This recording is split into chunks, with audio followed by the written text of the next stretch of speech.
The intake nurse at Willowbrook Care Center looked at me with that practiced sympathy they teach in orientation, the kind that says, "I've seen this 1,000 times before." My daughter Patricia stood behind me with her arms crossed, checking her watch for the third time in 5 minutes, while I sat in the wheelchair they insisted I use, despite walking perfectly fine into this place. The fluorescent lights buzzed overhead, casting everything in that sickly, institutional glow that makes even healthy people look like they're dying.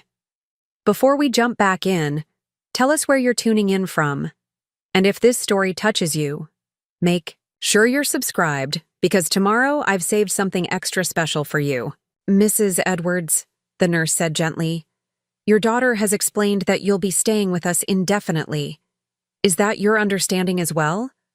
I looked back at Patricia, searching her face for some sign that this was temporary, that she'd thought this through, that somewhere in her hurried explanation about being too busy and my recent fall, there was a plan for me to come home. But her expression was stone. Cold. Final. "Mom, we talked about this," she said without meeting my eyes. "You can't live alone anymore, not after what happened." What happened was I slipped getting out of the shower and bruised my hip. What happened was I called her crying, scared, needing comfort. What happened was instead of a hug or a cup of tea or even a conversation about safety measures, she saw an opportunity to solve what she'd apparently decided was the problem of me. "But Patricia," I whispered, "I'm fine now. The doctor said it was just a bruise. I can install grab bars, get one of those medical alert necklaces.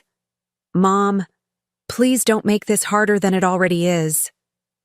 She finally looked at me then, and what I saw in her eyes wasn't love or concern or even guilt. It was relief. Like she was dropping off a burden she'd been carrying too long. That's when I knew. This wasn't about my safety. This wasn't about my fall. This was about her convenience. And as I watched her sign the paperwork with steady hands while mine shook in my lap, I realized that my own daughter had just abandoned me to die among strangers. But what Patricia didn't know, what she'd never bothered to ask or care about, was exactly who she was abandoning. Because if she had, she might have thought twice about dropping Thelma Edwards off at a facility that I didn't just have opinions about. I owned it, along with 47 others just like it across 3 states. The irony wasn't lost on me. The woman who built an empire ensuring families stayed together had just been torn apart by her own. My name is Thelma Edwards, and for 73 years, I've believed that family comes first. Always. Even when it costs you everything. I suppose my story really begins 48 years ago, when my husband Robert died in a construction accident that left me a widow at 25 with a 3-year-old daughter and medical bills that seemed to multiply in the dark. Patricia was so small then, barely past her 2nd birthday, with chubby fingers that would reach for her daddy every time someone knocked on the door. She didn't understand why he never came home. I understood too well. The insurance settlement was modest, enough to bury Robert and keep us fed for maybe 6 months if I stretched every dollar until it screamed. I had my high school diploma and 2 years of community college before Robert swept me off my feet with promises of a life where I'd never have to work if I didn't want to. Funny how quickly those dreams crumble when you're standing in a cemetery, holding a child who keeps asking when daddy's coming back from his long sleep. But I wasn't the kind of woman who stayed down. My mother, God rest her soul, raised me to believe that you make your own luck, and if life knocks you down, you get up swinging. So I did what I had to do. I took a job as a night aide at Riverside Manor, the only nursing home in our small Michigan town. $12 an hour to change bedpans, feed elderly residents who'd forgotten their own names, and listen to the rattling breath of people who were waiting to die. Patricia stayed with Mrs. Henderson next door during my shifts. Sweet woman who'd raised 5 children of her own and didn't mind one more. She never asked for payment, just said, "We women have to look out for each other, don't we, dear?" I'd drop Patricia off at 7 in the evening, work until 7 in the morning, then stumble home to make breakfast and play blocks until I couldn't keep my eyes open anymore. Those were the hardest years of my life, but also the most important. Because working in that nursing home, I saw things that broke my heart and opened my eyes. Families who dumped their elderly parents and never visited. Children who fought over inheritance while their mothers lay dying alone. Patients who'd cry themselves to sleep because no one remembered their birthdays anymore. But I also saw the flip side. The facilities that treated residents like livestock, cutting corners on care to maximize profits. Understaffed shifts where one aide was responsible for 30 patients. Medication errors that went unreported. Food that wouldn't be fit for dogs, let alone human beings who'd lived full, rich lives and deserved dignity in their final chapters. It was Mrs. Dorothy Jameson who changed everything for me. She was 84, sharp as a tack mentally, but frail physically after a stroke left her partially paralyzed. Her son lived in California and called maybe once a month. Her daughter lived 20 minutes away but was too busy to visit more than Christmas and Easter. Mrs. Jameson had been a nurse herself, back when nurses wore white caps and carried pocket watches. She'd delivered babies, held the hands of dying. Soldiers, raised 3 children while working night shifts at the county hospital. And she was dying alone, forgotten, in a place that saw her as a monthly check rather than a human being. One night, during one of those quiet conversations that happen in nursing homes after midnight, when the world feels suspended between day and tomorrow, Mrs. Jameson grabbed my hand with her good one and said, "Thelma, dear, you have something special. You see people. Really see them. Don't waste that gift." "What do you mean?" I asked, adjusting her blanket and checking her water glass. "I mean," she said, her voice growing softer, "there's a better way to do this. To care for people like me. Someone just has to be brave enough to try." Mrs. Jameson died 2 weeks later on a Tuesday morning while I was home sleeping. Her son didn't make it to the funeral. Her daughter showed up late and left early. I was one of 4 people who stood by her grave and said goodbye to a woman who'd spent her life caring for others. That night, I made a decision that would shape the rest of my life. I was going to build something better. Not just for Mrs. Jameson, who was beyond help, but for all the Mrs. Preparing and narrating this story took us a lot of time, so if you are enjoying it, subscribe to our channel. It means a lot to us. Now back to the story. Jamesons who were still out there, still breathing, still hoping someone would remember they mattered. I started small. I enrolled in business classes at the community college, taking morning courses while Patricia was in preschool and before my night shifts. I studied healthcare administration, finance, operations management. I learned about licensing requirements, state regulations, insurance reimbursements. I read everything I could get my hands on about the nursing home industry, both the good and the catastrophic. Patricia was 5 when I graduated with my associate degree. She came to the ceremony wearing a pink dress I'd sewn myself and a smile that could have powered the whole auditorium. When they called my name and I walked across that stage, I heard her little voice calling out, "That's my mommy!" above all the polite applause. I kept working nights at Riverside Manor, but now I was watching everything with different eyes. I documented the problems, the inefficiencies, the small cruelties that happened when people stopped seeing residents as individuals. I saved every penny I could, living on pasta and hope, putting aside money for a dream that seemed impossible but felt inevitable. The breakthrough came when I was 28. The owner of Riverside Manor, Mr. Hutchinson, had a heart attack, and his family decided to sell rather than deal with the headache of running a care facility. The asking price was $250,000, which might as well have been $2 million for all the chance I had of getting a loan. But I'd learned something during those years of night shifts and business classes. Sometimes the most important conversations happen when you're not trying to have them. I'd been caring for Mr. Hutchinson's mother-in-law, Eleanor, for 3 years. She was 91, wheelchair-bound, but still sharp enough to balance her own checkbook and tell stories about the Great Depression that would make you grateful for every sandwich you'd ever taken for granted. Eleanor had watched me work. She'd seen how I stayed late to read to residents who couldn't sleep, how I remembered everyone's preferences for how they liked their coffee or which soap opera they followed. She'd noticed that the other staff members came to me when they had problems, that families requested me specifically for their loved ones. "Thelma," she said one evening while I was helping her with her evening medications, "what would you do if you owned this place?" I could have given her the polite answer, the safe answer. Instead, I told her the truth. I told her about the changes I'd make, the dignity I'd restore, the way care could be both profitable and humane if someone just cared enough to try. I told her about my vision of facilities that felt like homes instead of warehouses, where families wanted to visit, instead of making excuses to stay away. 3 weeks later, Eleanor Hutchinson handed me a check for the full purchase price of Riverside Manor. No interest, no payment plan, just a handwritten note that said, "Make it beautiful, dear. Make it a place where I'd want to live."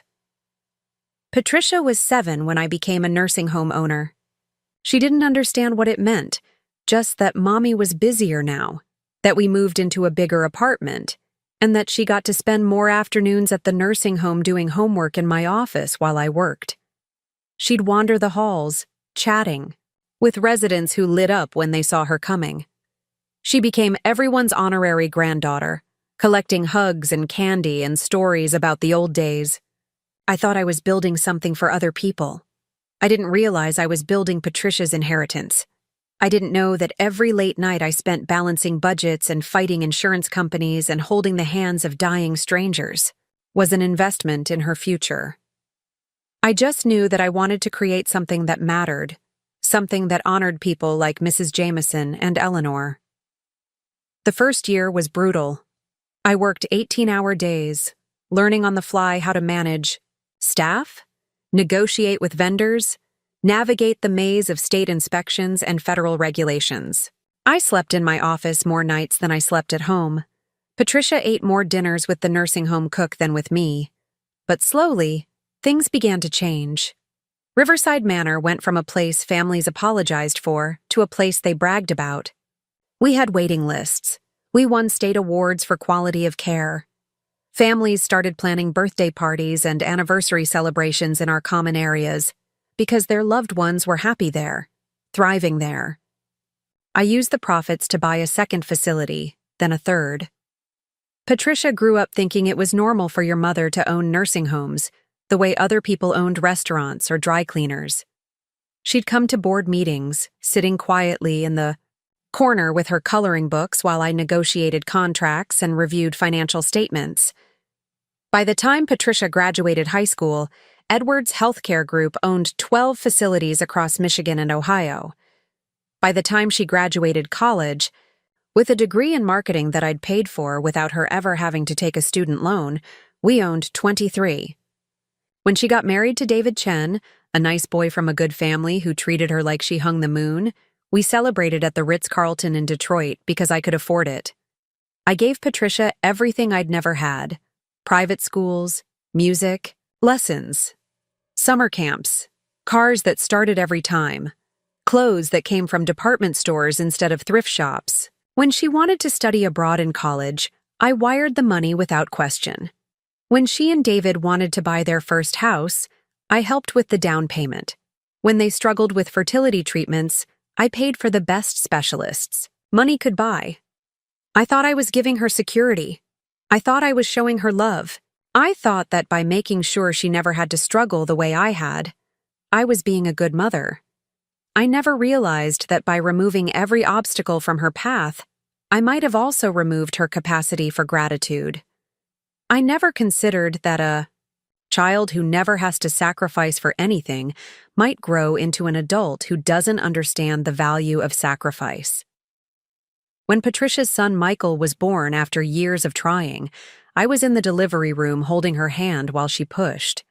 When he took his first breath and let out that perfect, angry cry that meant he was alive and healthy, I cried harder than his parents did.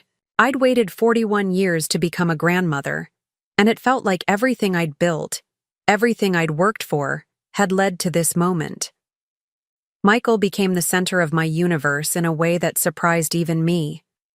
I'd loved Patricia desperately, the way you love someone you're responsible for keeping alive. But loving Michael was different. It was pure joy, uncomplicated by worry or obligation. When Patricia went back to work after maternity leave, I was the one who watched him 3 days a week.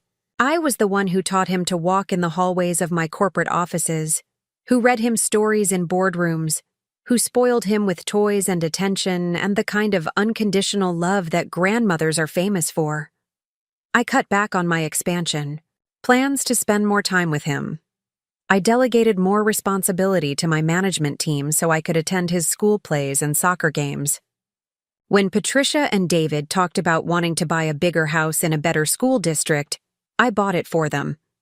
When they mentioned that the property taxes were higher than they'd budgeted for, I took care of those too. I thought we were a family. I thought that everything I'd built was building something for all of us, a legacy that would keep us connected across generations. I thought that the love I poured into Patricia and Michael would somehow circle back, that the security I provided would create the kind of gratitude that deepens bonds instead of loosening them. But somewhere along the way, my generosity became their expectation. My sacrifices became their rights. The woman who'd built an empire to ensure families could stay together was slowly, quietly, being written out of her own family's story. It started small, the way these things always do. Patricia stopped asking if she could borrow money and started assuming it would be there. The thank you calls after I'd covered another expense grew shorter, then less frequent, then disappeared altogether. Michael, who'd once run to me with every scraped knee and exciting discovery, began to see me as a source of toys and treats rather than a person worthy of attention when there was nothing to be gained. I told myself it was normal. Children grow up, families evolve, relationships change. I told myself that providing for them was its own reward, that seeing them thrive was all the gratitude I needed. I told myself a lot of things that weren't true because the truth was too painful to accept. I was becoming irrelevant to the people I'd made my whole life about. The nursing home empire I'd built in the name of keeping families together was about to become the stage for my own family's ultimate betrayal. And the woman who'd spent her life ensuring that elderly people were treated with dignity was about to discover just how quickly dignity can disappear when you're no longer useful to the people you love most. The irony would have been funny if it hadn't been so devastating. I'd spent decades fighting to create places where families wanted to visit their elderly relatives, and I was about to become an elderly relative that my own family couldn't wait to get rid of. But they had no idea who they were dealing with. Because Thelma Edwards hadn't built a healthcare empire by being weak, passive, or easily dismissed. And if my own daughter thought she could abandon me like I was just another inconvenient old woman, she was about to learn exactly what kind of woman she'd underestimated. The story of my downfall was about to become the story of their reckoning, and it would all begin with a simple fall in a shower that would change everything. The first sign that something was shifting came on a Tuesday in October, the kind of crisp fall day that makes you grateful to be alive. I had driven to Patricia's house to drop off Michael's Halloween costume, the elaborate pirate outfit I'd commissioned from a seamstress who specialized in theatrical costumes. The attention to detail was exquisite, from the hand-stitched vest to the tiny leather boots that had cost more than most people spend on their children's entire Halloween wardrobe. I knocked on the front door, balancing the garment bag and a small bag of the sugar cookies Michael loved, the ones shaped like pumpkins with orange frosting that took me 3 hours to decorate perfectly. Patricia answered wearing yoga clothes and an expression I'd never seen before, somewhere between annoyance and exhaustion. "Oh," she said, not moving aside to let me in. "Mom, I thought you were going to call first." I paused, the garment bag suddenly feeling heavier in my arms. "I did call. Yesterday. You said any time after 2 would be fine. Did I? She looked genuinely confused, then glanced at her phone. I'm sorry, I completely forgot. David's mother is coming over in an hour to help plan Michael's birthday party, and I haven't even showered yet. David's mother, Elena Chen, a lovely woman who'd retired early from her job as a bank executive and spent her days volunteering at the animal shelter and taking pottery classes. A woman who had time for spontaneous visits and birthday planning because she hadn't spent the last 40 years building a business empire to secure her family's future. I can just leave these and go, I said, holding up the costume bag. I know you're busy. Actually, that would be great. Patricia took the bag without looking inside it, without asking about the details I'd obsessed over, without the excitement I'd expected when she saw how perfect it was. Thanks, Mom. You're a lifesaver. I stood there for a moment, waiting for her to invite me in for just a few minutes, waiting for her to ask if I wanted to see Michael, waiting for some sign that my presence was wanted rather than just tolerated. Instead, she was already stepping back, already closing the door, already moving on to whatever was more important than the woman who'd just spent 2 weeks coordinating the perfect costume for her grandson. Tell Michael I said hello, I said to the closing door. Will do, came her muffled reply from the other side. I walked back to my car slowly, telling myself it was fine, that she really was busy, that I was being too sensitive. But something felt different. Cold. Like I'd just been processed rather than visited. The feeling grew stronger over the following weeks. Phone calls that used to happen naturally began to feel forced, scheduled around Patricia's convenience rather than our mutual desire to connect. When I'd call to check in, her responses became shorter, more distracted.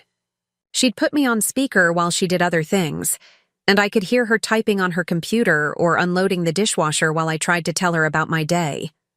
The shift was so gradual that I questioned whether I was imagining it. Maybe this was just what happened when children grew up, when they built their own lives and families. Maybe I was being needy, clingy, the kind of mother who couldn't let go. I'd always prided myself on giving Patricia space to become her own person, on not being one of those mothers who called every day demanding attention. But space, I was. Learning could become distance without you noticing, and distance could become indifference if you weren't careful. Michael's 8th birthday party was the next wake-up call. I'd offered to host it at my house, which had a large backyard and a pool that Michael loved. I'd envisioned an elaborate pirate theme to match the Halloween costume, with treasure hunts and games and a cake shaped like a ship. But Patricia declined, saying they'd already booked the community center near their house. It's just easier, she explained over the phone. All his friends live in our neighborhood, and their parents can just drop them off without having to drive across town. Across town. As if my house was in another state rather than 20 minutes away. As if convenience was more important than giving Michael the kind of magical birthday that grandmothers are supposed to provide. Of course, I said, swallowing my disappointment. Whatever works best for you. Can I at least contribute something? The cake, maybe? Or decorations? Actually, we've got it covered. Elena found this amazing party planner who does everything themed. She's handling all the details. Elena again. Elena, who got to be the helpful grandmother while I was relegated. To guest status at my own grandson's birthday party, I showed up with an expensive gift. A remote-controlled robot that I'd researched for weeks to make sure it was exactly what an 8-year-old boy would love. Michael opened it in a pile of other presents, said a quick thank you, and immediately moved on to the next box. I watched him play with a simple soccer ball that Elena had brought, kicking it around the community center while my sophisticated robot sat forgotten on the gift table. The party was lovely, professional, polished, perfect in every way that mattered to everyone except me. I sat at a table with other parents I didn't know, making small talk about schools and sports teams while my daughter laughed and chatted with Elena about shared friends and neighborhood gossip. I felt like an outsider at my own grandson's celebration, a well-meaning stranger who'd brought a nice gift but didn't quite belong. When it was time to cut the cake, a beautiful store-bought creation decorated with soccer balls and footballs, Michael blew out his candles and made a wish. Elena was standing right beside him, her hand on his shoulder, beaming like the proud grandmother she was. I was 3 feet away, taking pictures with my phone, documenting a moment I should have been part of creating. As the party wound down and parents collected their children, I helped clean up, stacking chairs and throwing away paper plates. Patricia was busy saying goodbye to guests, thanking them for coming, making plans for future playdates. Elena was boxing up leftover cake and organizing the presents, moving through the space like she belonged there. I finished wiping down a table and went to find Patricia to say goodbye. She was by the door, hugging Elena goodbye, thanking her for all her help with the planning. "Mom, thanks for coming," Patricia said when she saw me, giving me the same polite hug she'd given the other parents. "Michael loved your gift." "Did he?" I asked, glancing over at my grandson, who was playing with that soccer ball again. He seemed more interested in other things. Patricia followed my gaze and laughed. "You know how kids are. Sometimes the simplest things make them happiest. Simple things, like a $10 soccer ball instead of a $150 robot that I'd chosen specifically because I'd heard him talking about wanting to learn about robotics. Simple things brought by the grandmother who understood him better than the one who'd helped raise him. I drove home feeling hollow, like I'd attended a stranger's child's birthday party instead of my own grandson's. The house felt too quiet when I walked in, too big for just one person, too empty of the family sounds I'd expected to fill it at this stage of my life. That night, I called my sister Ruth in Florida.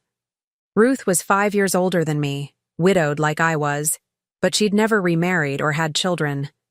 She'd spent her career as a traveling nurse, seeing the country, having adventures, living for herself in ways I'd never allowed myself to do. "Ruthie," I said when she answered, "do you ever regret not having children?" She was quiet for a moment. Ruth had always been the more direct one between us, the one who said things other people were too polite to voice. "Thelma, honey, what's going on? That's not a question you ask unless something's wrong." I told her about the birthday party, about the gradual changes I'd been noticing, about the feeling that I was becoming irrelevant in my own family's life. I tried to keep my voice steady, professional, the way I spoke in board meetings when discussing difficult decisions. But by the end, I was crying. "Oh, sweetheart," Ruth said softly. "I've been wondering when you'd notice." "Notice what?" "That they've been taking you for granted for years. Every time I visit, every time we talk, it's the same thing. Patricia needs this. Michael wants that. You're paying for this. You're handling that. When's the last time one of them did something for you? When's the last time they asked how you were feeling, what you needed, what you wanted?"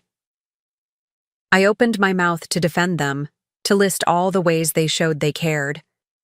But the words wouldn't come. Because when I really thought about it, when I stripped away my own need to believe, we were close. Ruth was right. The relationship had become entirely one-directional. I gave, they took, and somewhere along the way, we'd all started thinking that was normal. "But I don't want them to feel obligated," I said weakly. "I don't want to be a burden." "There's a difference between being a burden and being valued," Ruth replied. "You've spent so much time making sure they never had to sacrifice for you that they've forgotten you're a person who deserves consideration. You've trained them to see you as a resource instead of a relationship." Her words stung because they rang true. I had trained them. Every time Patricia had a financial problem, I'd solved it before she had to struggle. Every time Michael wanted something expensive, I'd provided it before they had to save up or tell him no. Every time they'd been thoughtless or ungrateful, I'd made excuses for them rather than addressing it.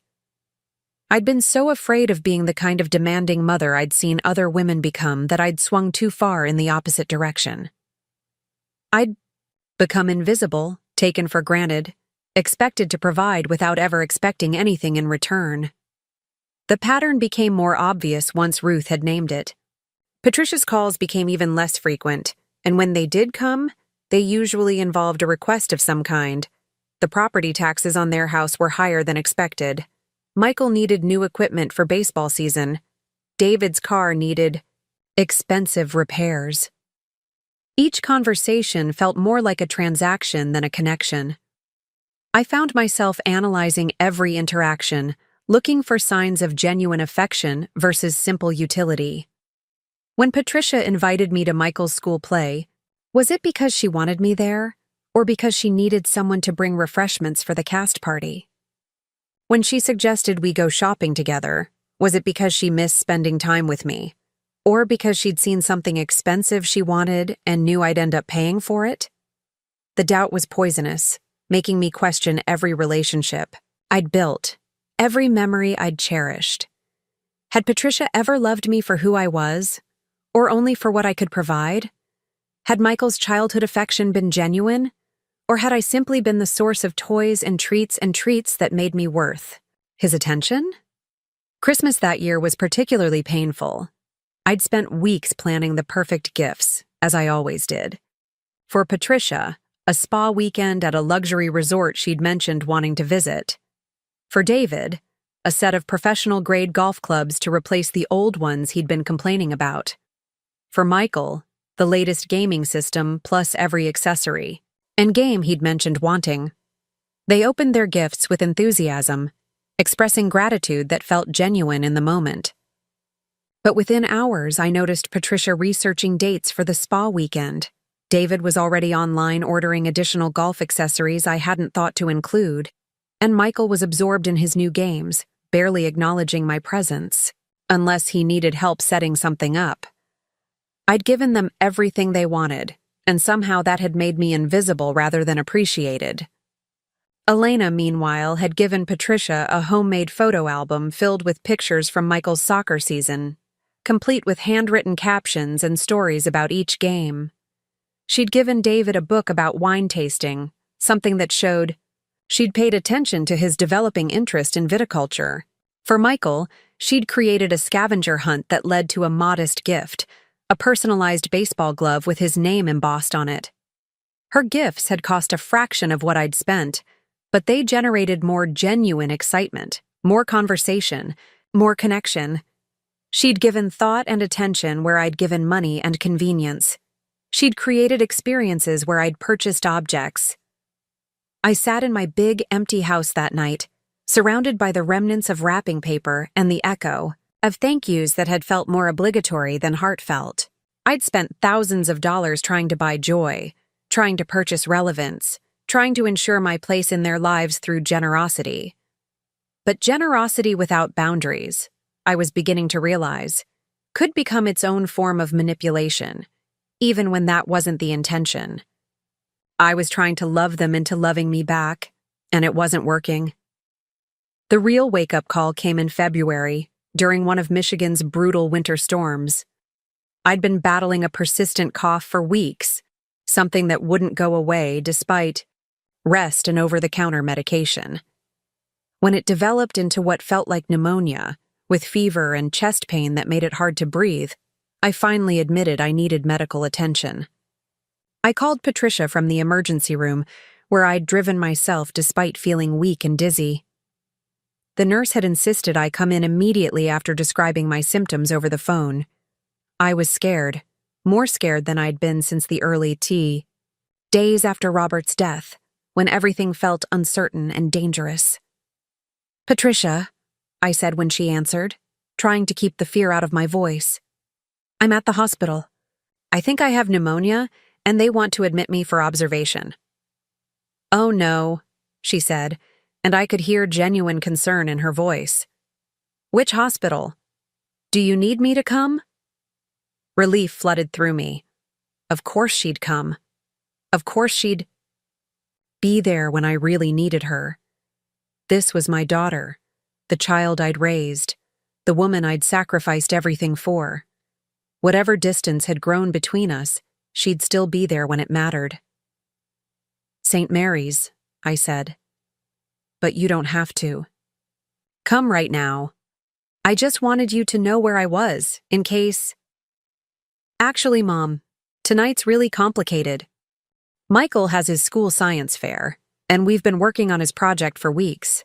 David's working late, so I can't really leave him. But I'll come first thing in the morning, okay?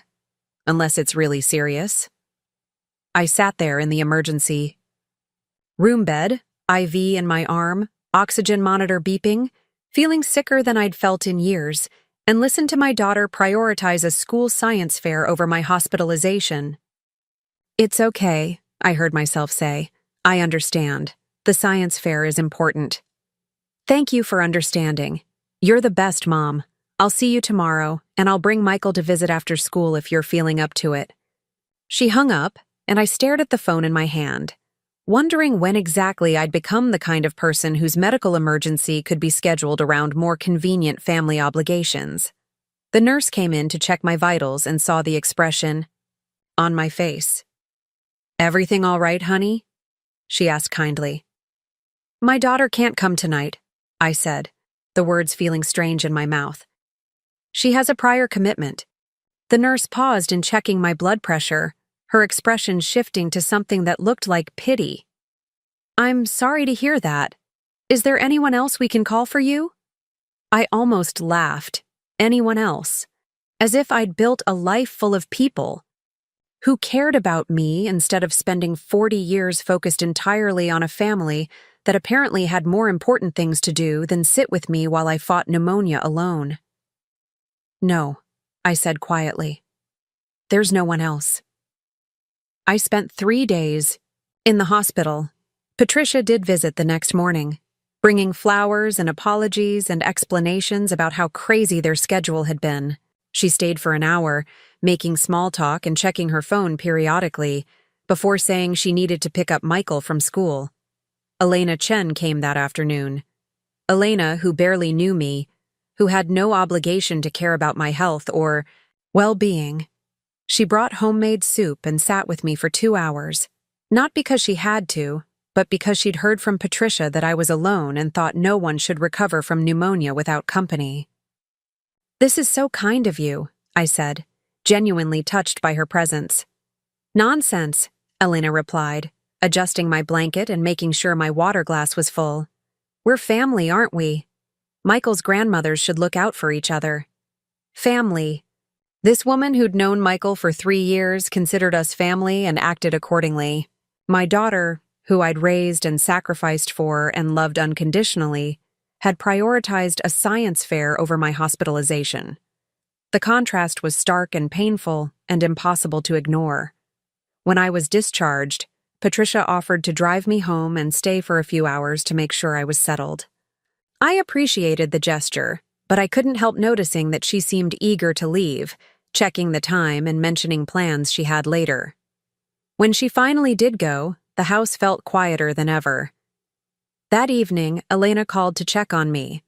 Not Patricia, who knew I'd just come home from the hospital and might need something. Elena, who had no reason to think about me except basic human decency. "How are you feeling, dear?" she asked. "Do you need anything from the store? I'm going out anyway, so it's no trouble." I almost cried. Such a simple offer, such basic consideration, and it meant more to me than all the expensive gifts I'd bought for others combined.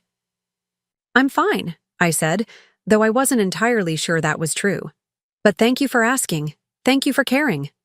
"Of course I care," Elena said, sounding genuinely surprised that I'd thank her for something so basic. "Take care of yourself. Thelma. Call if you need anything." After she hung up, I sat in my kitchen and faced a truth I'd been avoiding for months. The family I'd built my entire life around was slowly, quietly, systematically excluding me from their daily existence. Not maliciously, not intentionally, but inevitably. I'd become the person they called when they needed something, and the person they forgot when they didn't. I'd spent decades ensuring they never had to need me in any way that mattered, and, as a result, they'd learned not to see me as mattering at all. The woman who'd built an empire to keep families together was losing her own family to the very success she'd achieved. And the worst part was, I'd trained them to see my absence as normal, my presence as optional, my love as a given rather than a gift. But Thelma Edwards hadn't survived widowhood, built a business empire, and climbed out of poverty by accepting defeat when things got difficult. I'd just been too generous, too accommodating, too willing to settle for gratitude instead of demanding respect. If my family had forgotten who I was, perhaps it was time to remind them. And if they'd grown comfortable treating me like an obligation rather than a blessing, maybe it was time to show them what their lives would look like without me in them. The shift was coming, whether they realized it or not. But first, I had to finish learning just how far the disrespect had spread, how deep the taking for granted had become. Because before you can fix a problem, you have to understand exactly how broken things really are. And I was beginning to suspect that what I'd discovered so far was just the tip of the iceberg. The phone call that changed everything came on, a Thursday morning in March, while I was reviewing quarterly reports from our newest facility in Toledo. The sun was streaming through my office windows, and I was actually having a good day, pleased with the occupancy rates and the positive feedback we'd received from the latest state inspection. My assistant knocked and told me Patricia was on. Line 1, which surprised me since we'd spoken just 2 days earlier when she'd called to ask if I could cover Michael's summer camp fees. "Hi, honey," I said, expecting the usual request or update about Michael's activities. "What's going on?" "Mom, we need to talk." Her tone was different, more serious than I'd heard in months. "Can you come over this evening, after Michael goes to bed?" My heart jumped a little. Serious conversations in our family were rare, and they usually involved either major life changes or problems that couldn't be solved with a simple check. "Of course, is everything all right? Are you and David okay?" "We're fine," she said quickly. "It's not about us, exactly. It's about you." About me. I spent the rest of the day distracted, running through possibilities. Maybe they'd noticed I'd been pulling back slightly, being less available for last-minute requests. Maybe they wanted to plan something special for my upcoming 74th birthday. Maybe Patricia had finally realized how one-sided our relationship had become and wanted to address it. I arrived at their house at 8:30, bringing a bottle of wine and wearing the soft blue sweater Patricia had once said brought out my eyes. David answered the door with a smile that seemed forced, giving me a hug that felt more awkward than usual. "Thelma, good to see you," he said, but he couldn't quite meet my eyes. "Patricia's in the living room. Can I get you anything to drink?" "Just water, thank you." I followed him through their beautifully decorated house, the house I'd helped them buy, filled with furniture I'd helped them afford, and found Patricia sitting on the edge of their white sofa looking nervous. She gestured for me to sit across from her in the chair that I'd always thought of as my chair during family gatherings. The coffee table between us felt like a barrier, and I noticed she'd positioned herself at the far end of the sofa, maximizing the distance between us. "Mom," she began, then stopped, looking at David as if seeking support. He nodded encouragingly and sat down beside her, their unity suddenly feeling like opposition. "What is it, sweetheart?" I asked gently, though something cold was beginning to form in my stomach. "We've been talking, David and I, and we're worried about you." She folded her hands in her lap, the gesture reminding me suddenly of how she used to sit when she was a child about to confess to breaking something. "About your living situation, your safety, your future." "My safety?" I repeated, genuinely confused. "What do you mean?" "Mom, you fell in the shower last month. You could have been seriously hurt, and no one would have known for hours, maybe days." Her voice was taking on that patient tone people use when they're about to tell you something they think you won't want to hear. "You're living alone in that big house. and you're not getting any younger. I felt the first flicker of alarm. Patricia, I told you, that was a minor slip. I was tired, I got a little dizzy, and I caught myself. There was no serious injury, no real danger. This time, David interjected, and I noticed he was avoiding eye contact too. But what about next time? What if you fall and hit your head? What if you have a medical emergency and can't get to the phone? I could say the same thing about anyone our age, I replied, trying to keep my voice calm. Accidents happen. That doesn't mean I'm incapable of living independently. Patricia leaned forward slightly, her expression shifting into what I recognized as her problem-solving mode, the same look she'd worn as a child when she was determined to convince me of something. We've been doing some research, and there are some really wonderful senior living communities nearby.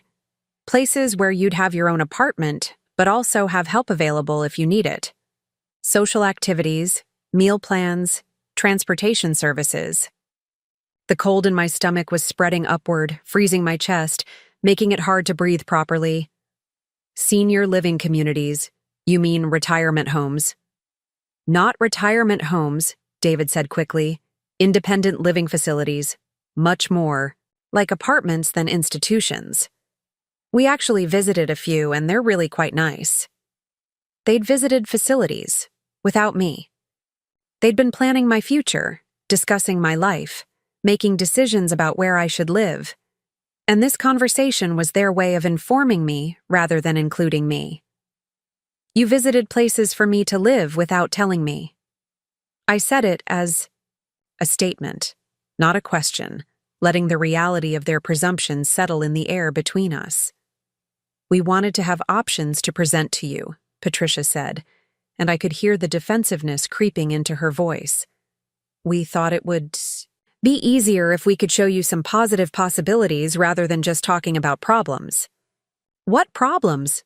I asked, and my voice was sharper than I'd intended. What specific problems am I having that require me to give up my home and move into a facility? They exchanged another look, and I realized they'd rehearsed this conversation.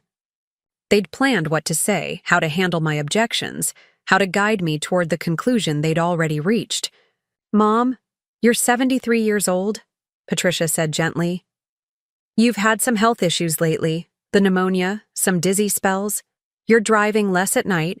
You've mentioned forgetting things occasionally. Everyone forgets things occasionally, and I've recovered completely from the pneumonia. As for driving less at night, that's called being responsible, not being incapacitated. We're not saying you're incapacitated, David said, though his tone suggested that's exactly what they were implying. We're saying that it might be smart to make this transition while you're still healthy enough to enjoy it, rather than waiting until there's a crisis. A transition. They were talking about dismantling my life, selling my home, moving me into institutional care, and they were calling it a transition, as if it were a natural progression rather than an abandonment. Have you considered, I said slowly, that if you're so concerned about my safety and well-being, you could simply be more involved in my life? Check on me more often. Include me in your daily routines. Make sure I'm not isolated. Another exchanged glance, this one tinged with what looked like guilt. Mom, we do check on you, Patricia said, but her voice lacked conviction. We call. We visit. You call when you need something, and you visit when it's convenient. The words came out, harsher than I'd intended, but I was past the point of protecting their feelings. When I was in the hospital with pneumonia, you came for an hour between Michael's school pickup and your dinner plans. That's not fair, Patricia said, her cheeks flushing. We have responsibilities, obligations. Michael has activities. David has work. I have commitments. And I don't? I asked. I don't have a business to run, facilities to oversee, employees who depend on me? I should just set all of that aside and move into a senior community so you can feel better about your minimal involvement in my life? Mom, running the business at your age is another concern we have, David said, And there it was, the real heart of the matter. It's a lot of stress, a lot of responsibility. Maybe it's time to consider selling, or at least stepping back. Selling. My life's work, my legacy, the empire I'd built from nothing with my own hands and determination. They wanted me to sell it so I could sit in some facility playing bingo and waiting to die while they went on with their lives, unburdened by the inconvenience of an aging mother who might need something from them. I see, I said quietly, and suddenly everything was crystal clear. This isn't about my safety or my well-being. This is about your convenience. You want me tucked away somewhere where you don't have to worry about me, where someone else is responsible for my care, where you can visit on holidays and feel good about yourselves without actually having to be involved. That's not true, Patricia protested, but she was looking down at her hands again, and I could see the truth in her posture. Isn't it? When's the last time you called just to see how I was feeling? When's the last time you invited me to do something with you that didn't involve me paying for it or providing something you needed? When's the last time you acted like you actually enjoyed my company rather than just tolerated it? The silence stretched between us, filled with uncomfortable truths that none of us wanted to acknowledge. Finally, Patricia looked up, and I saw tears in her eyes, though whether they were from guilt or frustration, I couldn't tell. Mom, I love you. We love you. But you have to understand, we have our own lives to live, our own family to take care of. We can't be responsible for managing your life on top of everything else. And there it was. The brutal honesty I'd been both dreading and needing to hear. I wasn't their family, not really.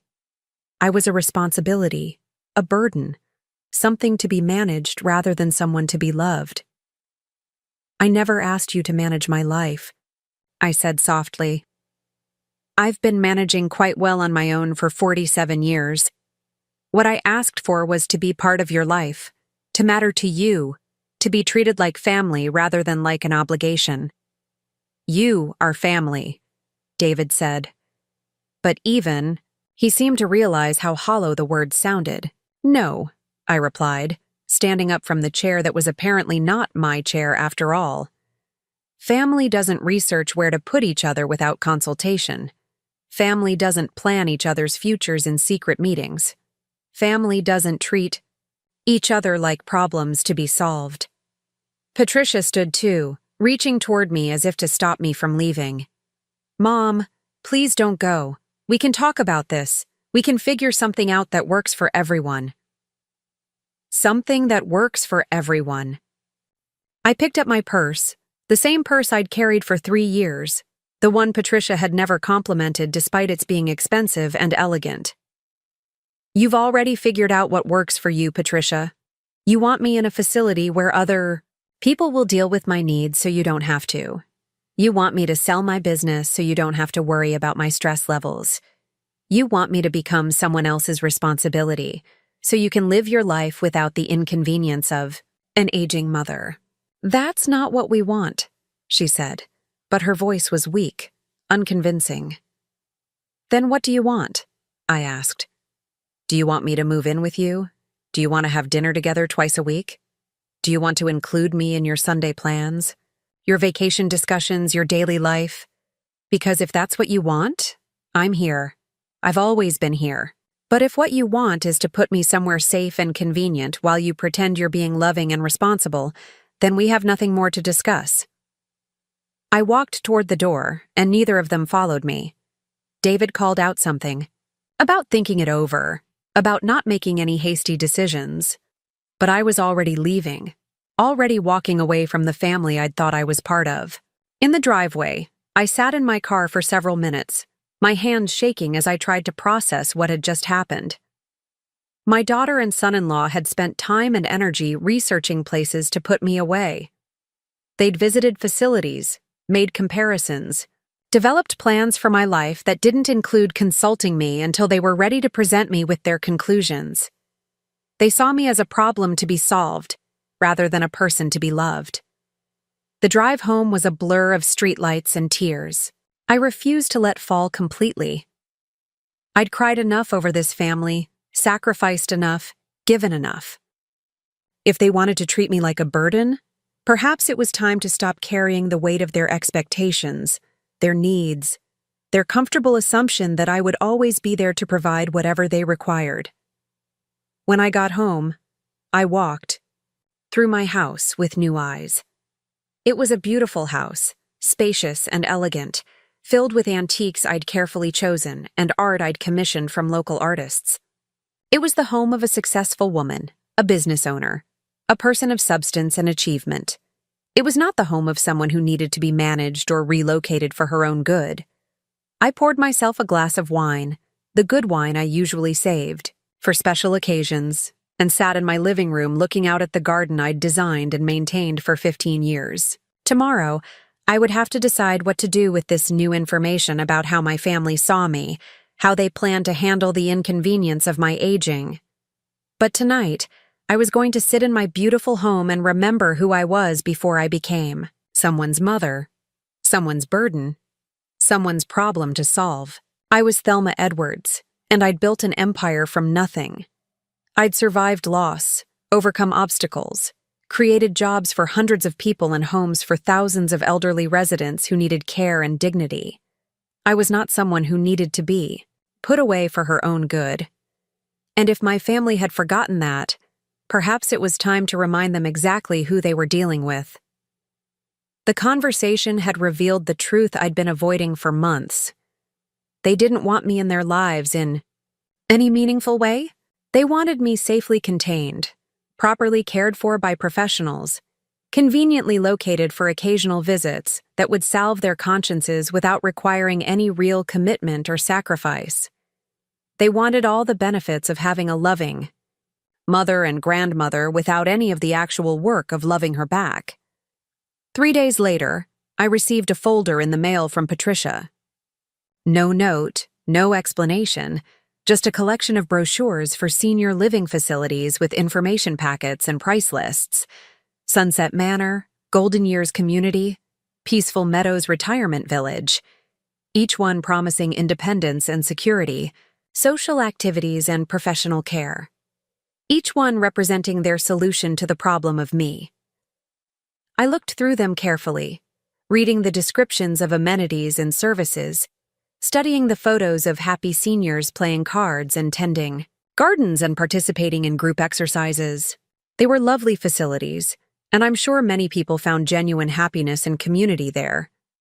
But they weren't chosen for me by people who loved me and wanted what was best for me.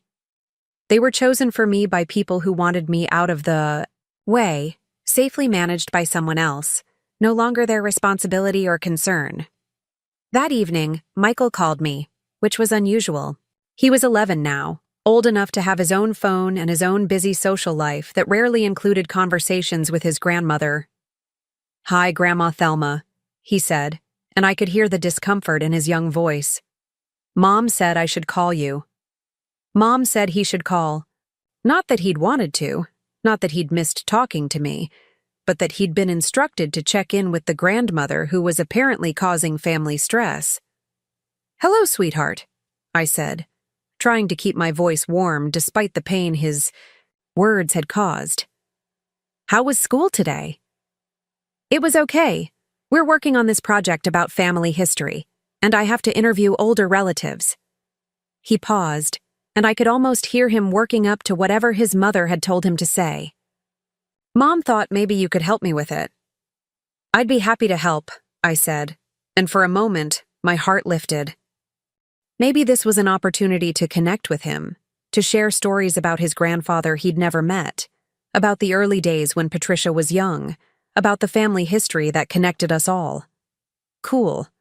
So I need to know about, old stuff. What was it like when you were a kid? What jobs people had, that kind of thing? Old stuff. I was old stuff now, a source of historical information rather than a living person with current thoughts and feelings and experiences worth sharing. "Of course," I said. "Would you like to come over this weekend? We could look through some photo albums, and I could tell you stories about your grandfather and your mother when she was little." "Actually, could you maybe just email me the information? I'm pretty busy this weekend with baseball and stuff. Email him the information. Reduce our family history, our connection, my memories and experiences to a convenient digital transmission that he could copy and paste into his school project. Without having to spend time with me or hear the stories behind the facts. Sure, I heard myself say. I'll put together some information for you. Thanks, Grandma. You're the best. The best.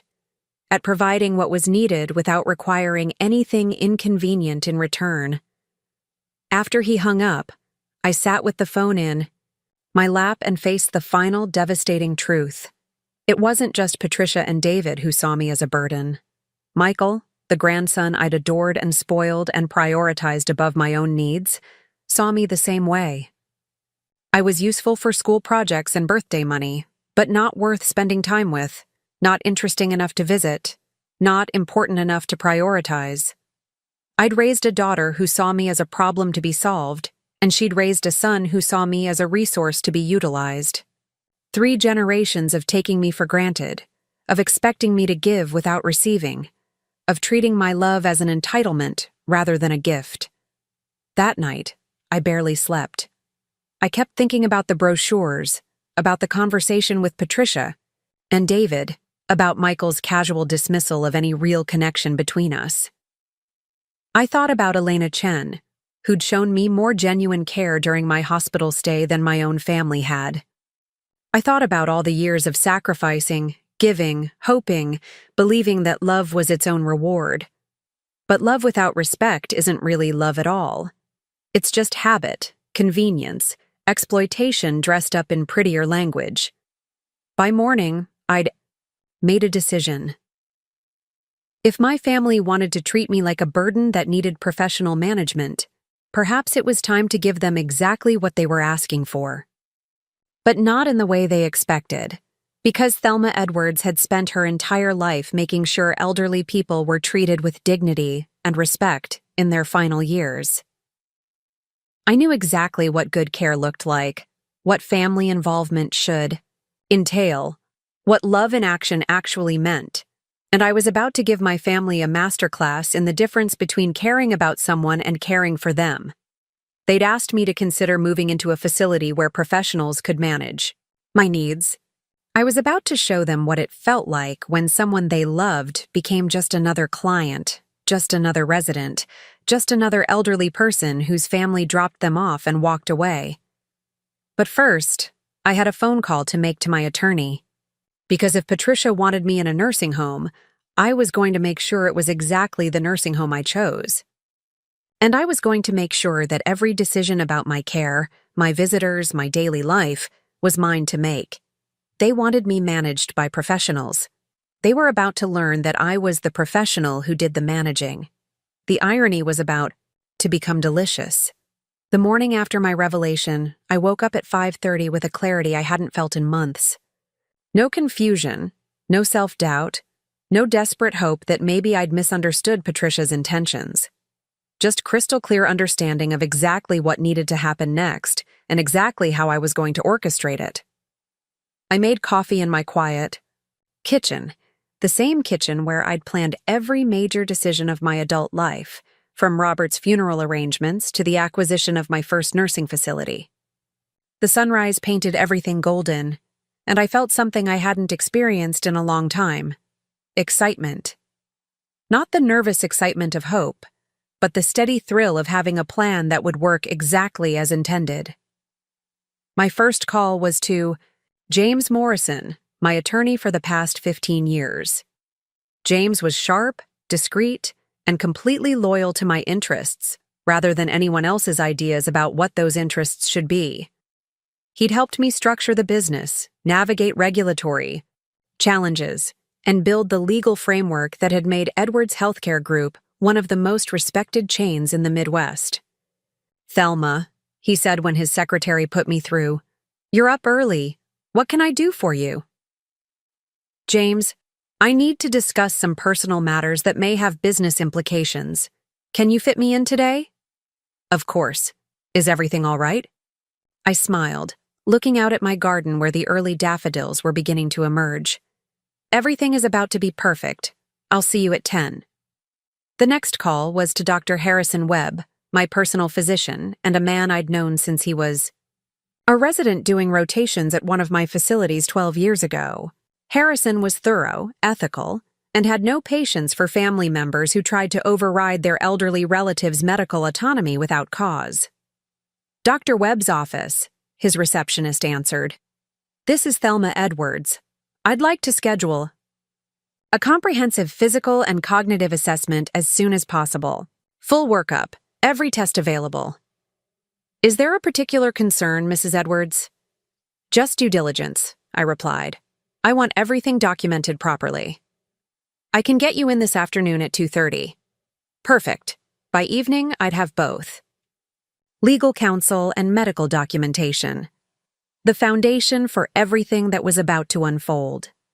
My third call was to Margaret Sullivan, the director of admissions at Willowbrook Care Center. Willowbrook was my newest facility, opened just 18 months ago, and it was absolutely pristine. State-of-the-art equipment, a staff-to-resident ratio that exceeded industry standards, and waiting lists 6 months long because families fought to get their loved ones placed there. Margaret, this is Thelma Edwards. Mrs. Edwards, what a pleasant surprise. What can I do for you? I need to discuss a potential admission, but it's somewhat unusual circumstances. Are you free for lunch today? For you? Absolutely. Noon at the club? Perfect. And Margaret, this conversation needs to remain completely confidential until I tell you otherwise. Of course, Mrs. Edwards. I'll see you at noon. By 9 o'clock, I had my entire day planned and my strategy mapped out with military precision. I dressed carefully in my navy blue suit, the one that made me look like the successful businesswoman I was rather than the elderly burden my family apparently saw. I styled my silver hair in its elegant updo, applied makeup with a steady hand, and chose jewelry that spoke of prosperity and confidence. When I looked in the mirror, I didn't see an old woman who needed to be managed. I saw the CEO of a healthcare empire, a woman who'd built something significant and lasting, someone who commanded respect in boardrooms and regulatory meetings across 3 states.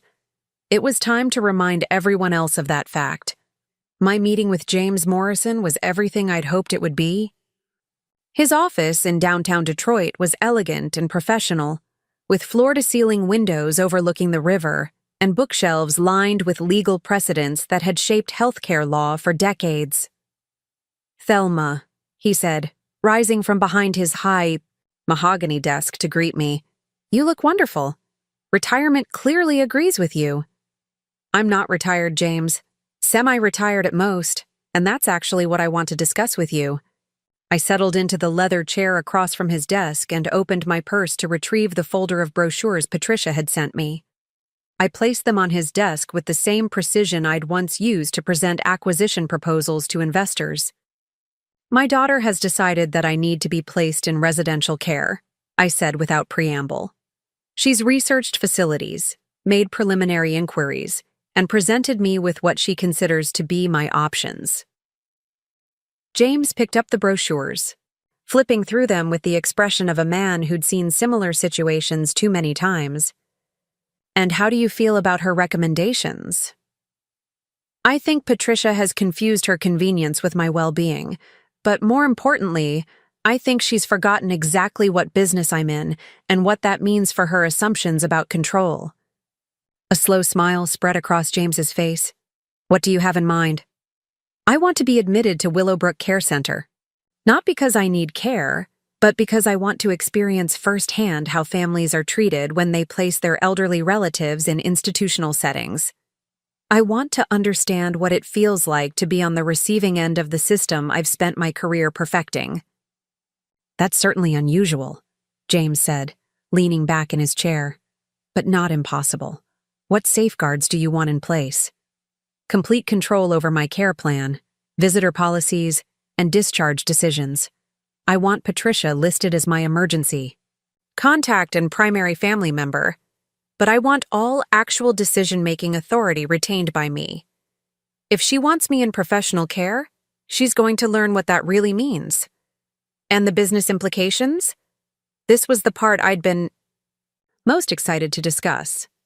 I want to structure my admission as a trial period for potential succession planning. If Patricia proves capable of managing family responsibilities with the same attention and dedication she expects from professional caregivers, then we'll discuss her increased involvement in the business. If she doesn't, then I'll be making alternative arrangements for both my care and my legacy. James was quiet for several minutes, making notes and considering the legal complexities. Finally, he looked up with the expression of a man who appreciated elegant solutions to complicated problems. "It's brilliant," he said. "Completely legal, ethically sound, and likely to be extremely educational for everyone involved. How long are you thinking for this experiment?" "As long as it takes for Patricia to either step up or reveal her true priorities. Weeks, months, however long the lesson requires. I'll draw up the documentation. When do you want to begin?" "Soon. Very soon." My lunch with Margaret Sullivan at the country club was equally productive. Margaret was in her late 40s, a former nurse who'd moved into administration because she understood both the clinical and business sides of senior care. She was also someone who'd seen enough family dynamics to appreciate the complexity of what I was proposing. "Mrs. Edwards," she said as we settled into a quiet corner table overlooking the golf course, "I have to admit I'm intrigued. In 30 years of healthcare, I've never had an owner want to experience their own facility as a resident." "Think of it as the ultimate quality assurance program," I replied, cutting into my salmon with surgical precision. "I want to know if we're actually providing the level of care and family support that we promise, or if we're just enabling families to abandon their responsibilities with a clear conscience." "And your daughter has no idea what you're planning?" "Patricia believes she's convinced me to consider residential placement for my own good. She has no idea that I'm about to give her exactly what she asked for, just not in the way she expected." Margaret laughed, a sound of genuine appreciation. "When do you want to be admitted?" "Next week. I want a private room with a view of the garden. And I want my care plan to include physical therapy, social activities, and regular family conferences. I want Patricia to experience every aspect of what it means to have a loved one in professional care. And if she objects, if she realizes what you're doing and tries to interfere, then she'll learn that patient autonomy is a fundamental right, not a family decision. I'm 73 years old, mentally competent and financially independent. If I want to live in a nursing home, that's my choice to make."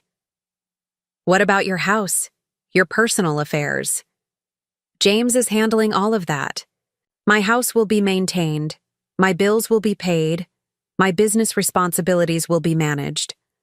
Nothing will change except my address and Patricia's level of required involvement in my daily well-being." Margaret shook her head in admiration. "Your daughter has no idea what she's walked into, does she? Patricia has spent her entire adult life taking my presence for granted while expecting my resources to be constantly available. She's about to learn the difference between having a mother who gives generously and having a mother who needs something in return." My medical appointment with Dr. Webb that afternoon was the final piece of the foundation. Harrison was thorough, professional, and completely supportive of my plan once I explained the circumstances. "Thelma, your cognitive function is excellent, your physical health is better than most people 20 years younger, and your decision-making capacity is completely intact," he said, reviewing the results of my comprehensive examination. "If you want to voluntarily admit yourself to a care facility, that's entirely within your rights. And if Patricia or David question my competency, they're welcome to request an independent evaluation, but any qualified physician will reach the same conclusions I have. You're a healthy, intelligent woman making an informed decision about your living arrangements." "Perfect. I'll need all of this documented in writing."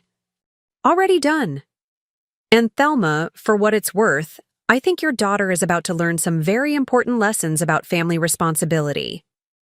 By the time I returned home that evening, every piece was in place. Legal documentation ensuring my autonomy, medical records confirming my competency, and admission arrangements that would put Patricia exactly where I wanted her, in the position of having to provide the kind of attention and care she'd been avoiding for months. I spent the evening going through my house, selecting the personal items I'd want with me at Willowbrook. Photos of Robert, books I'd been meaning to reread, comfortable clothes that would be appropriate for facility living.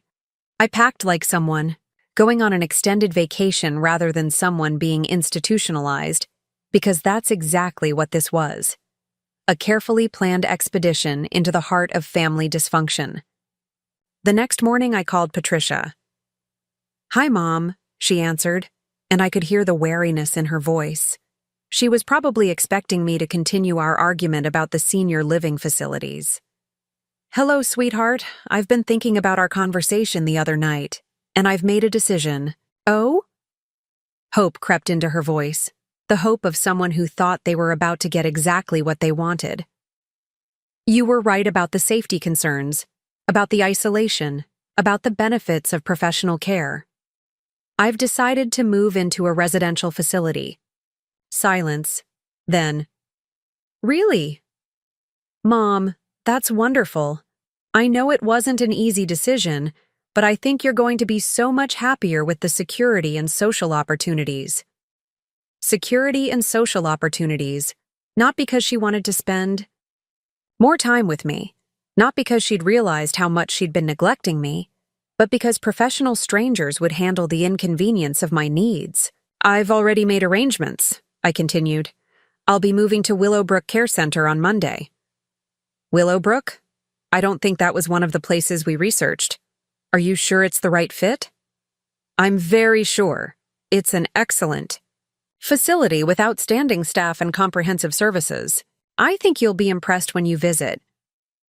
When I visit. There it was. The first hint that Patricia hadn't really thought through what my being in a facility would mean for her level of involvement. She'd imagined dropping me off somewhere, safe, and then continuing her life as usual, with occasional check-ins to salve her conscience. Well, yes, dear. Facilities like Willowbrook have very structured family involvement expectations, regular visits, participation in care planning, family conferences with the staff. It's all designed to ensure that residents maintain strong family connections. Another pause. How regular is regular? Daily visits are encouraged, weekly family meetings are standard, and family members are expected to participate in social activities and mealtimes whenever possible. It's really quite comprehensive. I could practically hear her mind racing, trying to figure out how to maintain her busy lifestyle while meeting the kind of expectations I was describing. "Mom, that sounds like a lot of time commitment. Are you sure there aren't facilities with more flexible family policies?" Flexible family policies. She wanted me safely contained but didn't want to actually have to show up and participate in my care. "Oh no, sweetheart. Willowbrook is very focused on family involvement. They believe that residents thrive when their loved ones are actively engaged in their daily lives. I'm so looking forward to seeing more of you and Michael." "And Michael?" "Of course. Intergenerational programs are a big part of their approach. Michael will love the activities they have planned for grandchildren. Art projects, gardening, game tournaments. It's going to be such a wonderful opportunity for us to spend quality time together." I could hear her breathing, could imagine her trying to figure out how to object without sounding like an uncaring daughter. "That sounds intensive," she finally said. "It is, but isn't that what you wanted? For me to have comprehensive care and strong family support?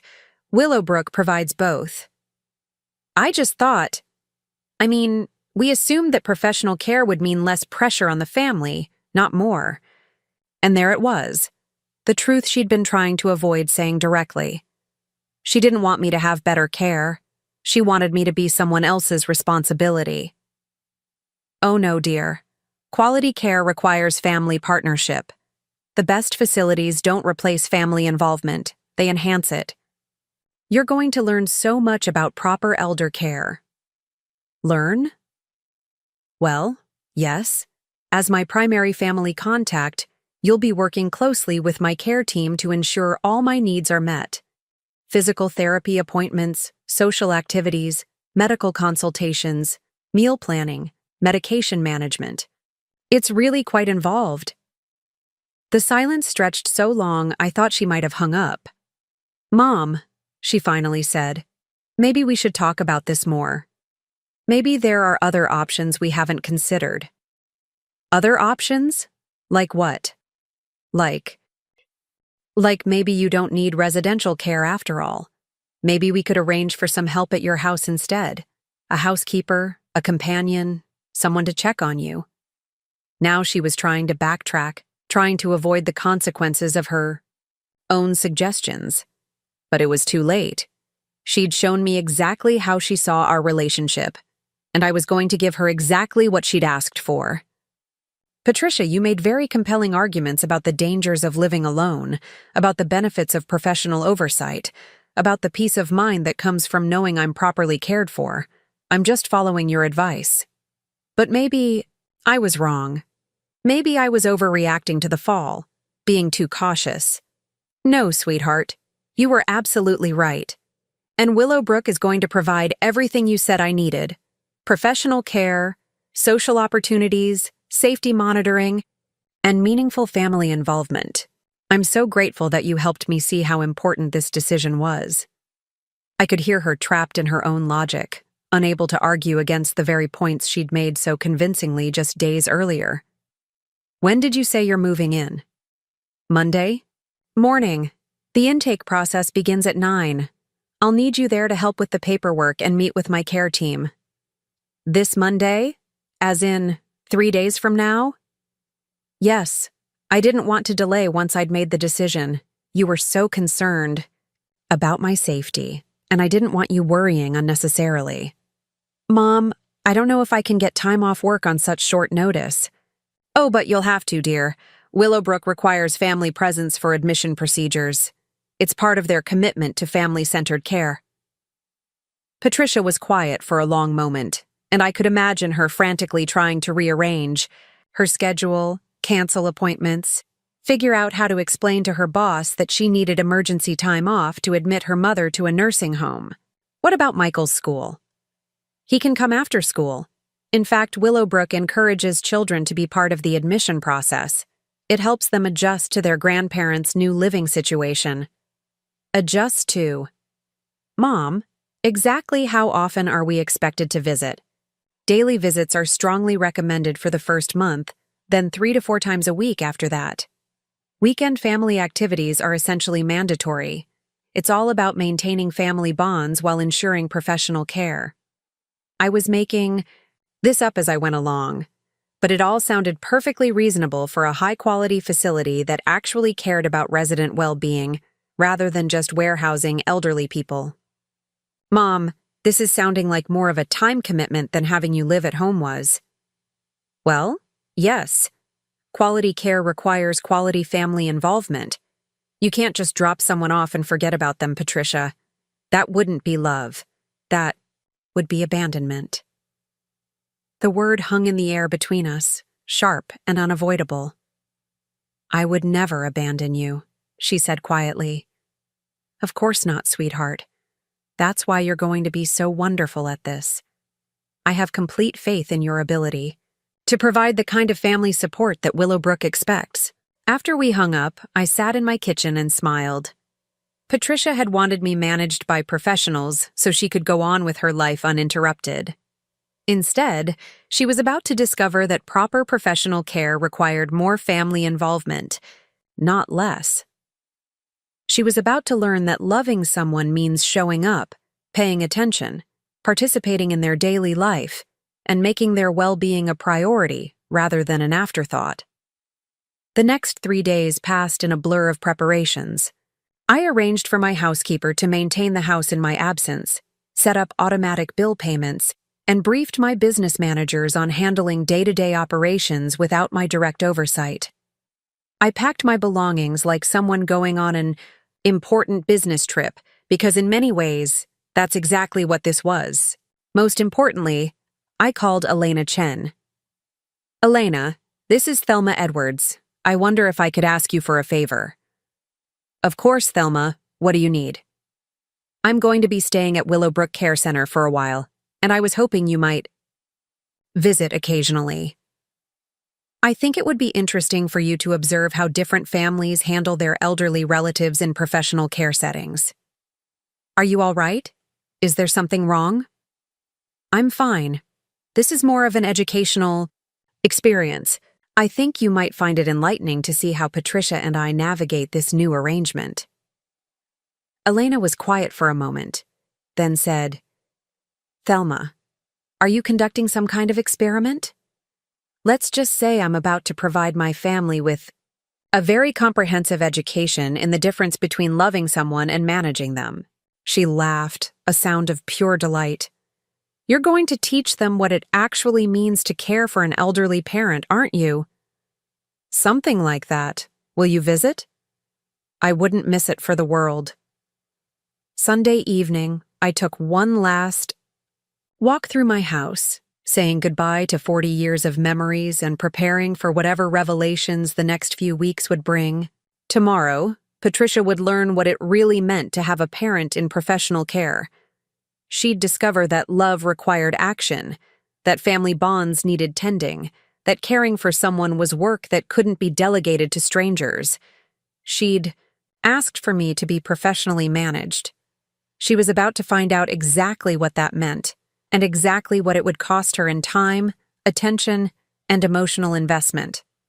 The woman who'd spent her life taking my presence for granted was about to learn what my absence actually meant.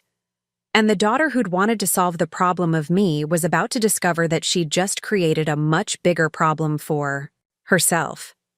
But most importantly, Thelma Edwards was about to reclaim her power, her dignity, and her right to be loved properly rather than simply tolerated conveniently. The education of Patricia Chen was about to begin. Monday morning arrived with the kind of crisp clarity that makes important decisions feel inevitable. I woke at 6, had my usual breakfast of coffee and toast with honey, and dressed in comfortable but elegant clothes suitable for my new temporary residence. By 8:30, I was sitting in my living room with my suitcase by the door, waiting for Patricia to arrive and escort me into the next phase of our relationship.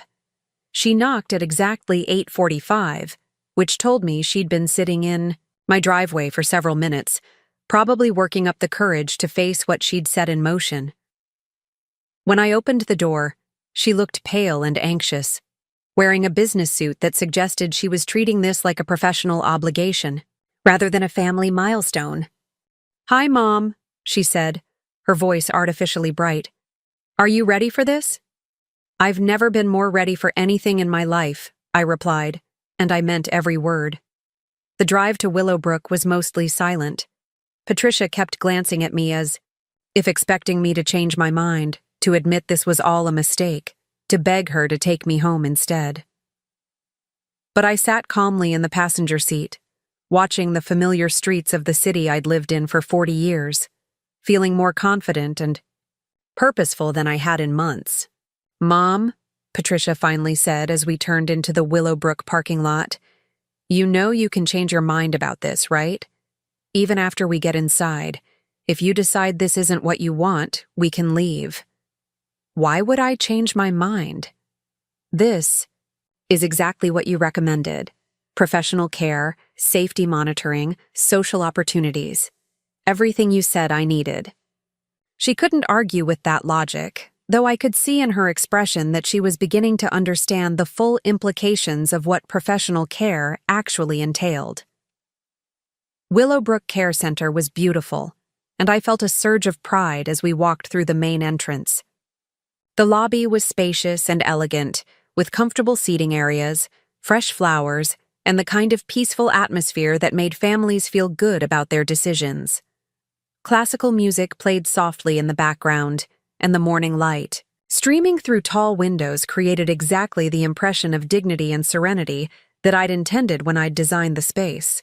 Margaret Sullivan met us at the reception desk, looking professional and welcoming in her navy blue suit. She smiled warmly at both of us, though I caught the barely perceptible wink she gave me when Patricia wasn't looking. "Mrs. Edwards, welcome to Willowbrook, and you must be Patricia. I'm Margaret Sullivan, our Director of Family Services." "Director of Family Services?" Patricia repeated, and I could hear the concern in her voice. "Yes, we have an entire department dedicated to helping families navigate the transition to residential care. We've found that successful placement depends heavily on family engagement and support." Margaret led us to her office, which was decorated with photos of residents participating in various activities with their family members. Patricia studied them as we sat down, and I could see her processing the images of adult children feeding elderly parents, grandchildren visiting for birthday, parties, families gathered around dinner tables. "Let's begin with the family assessment," Margaret said, opening a thick folder. "This helps us understand the family dynamics and support systems that will be crucial to Mrs. Edwards' adjustment and well-being." "Family assessment?" Patricia asked. "Oh yes, it's one of our most important intake procedures. We need to understand each family member's role, availability, and commitment level. Research shows that residents with strong family involvement have significantly better health outcomes and quality of life." Margaret began asking questions that I knew would make Patricia increasingly uncomfortable. How often did she currently visit me? What activities did we do together? How involved was she in my medical care, my social life, my daily routines? With each question, Patricia's answers became shorter and more defensive. "And what about Michael?" Margaret asked. "How close is he to his grandmother?" "He loves her very much," Patricia said quickly. "Excellent. Children are such an important part of our intergenerational programming. We'll want him here for at least 2 afternoons a week for the first month, then weekly after that. It really helps residents maintain their sense of family connection." 2 afternoons a week? Patricia's voice was rising slightly. "He has school, baseball practice, homework." "Of course. We work around children's schedules. That's why we have evening and weekend programs as well. Family involvement is really non-negotiable for optimal resident outcomes." I watched Patricia's face as the reality of what she'd committed to began to sink in. She'd thought placing me in professional care would reduce her obligations, not multiply them. "Now, let's discuss the family care plan," Margaret continued, producing another set of forms. "Patricia, as the primary family contact, you'll be responsible for weekly care conferences with our staff, participation in therapy sessions, assistance with social activities, and regular family meals here at the facility." "Regular family meals?" "We strongly encourage families to eat with their loved ones at least twice a week. It maintains family bonds and helps residents feel valued and connected. We have a beautiful family dining room specifically for this purpose." Margaret was laying it on thick, but everything she was saying was actually standard practice at the highest quality facilities.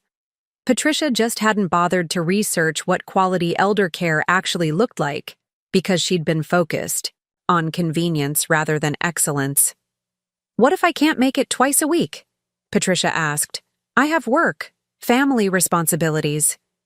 "We understand that schedules can be challenging," Margaret said with practiced sympathy. "That's why we require family members to submit weekly schedules in advance so we can plan accordingly.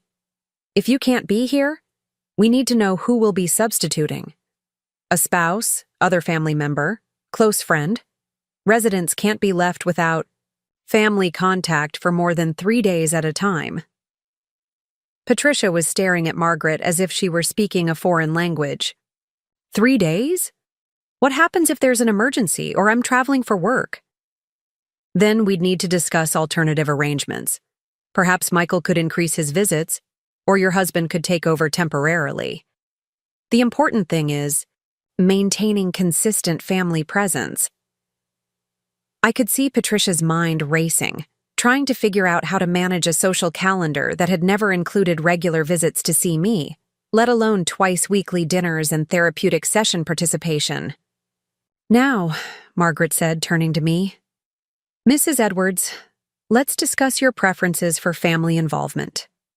What kind of schedule would you like Patricia and Michael to maintain? This was the moment I'd been waiting for. The opportunity to articulate exactly what I'd been missing, what I'd been hoping for, what loving families actually provided for their elderly members. I'd love to see Patricia every other day, if possible, I said, my voice warm but firm. And Michael at least twice a week. I've missed being part of their daily lives, hearing about school and work, sharing meals together. I'm really looking forward to having that kind of closeness again. Patricia's face had gone completely white. Every other day? Well, dear, you were so concerned about my isolation, about my safety, about making sure I had proper social interaction. This way, you'll be able to monitor my well-being firsthand, participate in my care decisions, and ensure I'm getting everything I need. But I thought, isn't that what the professional staff is for? Margaret stepped in smoothly. Our staff provides excellent clinical care, but emotional and social well-being requires family involvement. We can't replace family love and attention. We can only supplement it. What about visiting hours? Patricia asked desperately. Surely there are restrictions on when families can be here. Oh, no, Margaret replied cheerfully. We encourage families to visit whenever it's convenient. Early morning, late evening, weekends, holidays. The more integrated residents are with their families' daily lives, the better they adjust to residential living. I watched Patricia processing this information, realizing that instead of reducing her involvement in my life, placing me at Willowbrook was going to dramatically increase it. She'd wanted me professionally managed so she could go on with her life uninterrupted. Instead, she was discovering that professional management required her active participation. Let's take a tour of the facility, Margaret suggested, so you can see where Mrs. Edwards will be living and get familiar with our programs. The tour was masterful. Margaret showed us everything, explaining how each area was designed to facilitate family interaction. The family dining room where Patricia would be expected to share meals with me. The activity center where she'd participate in craft projects and game tournaments. The garden where we'd take walks together.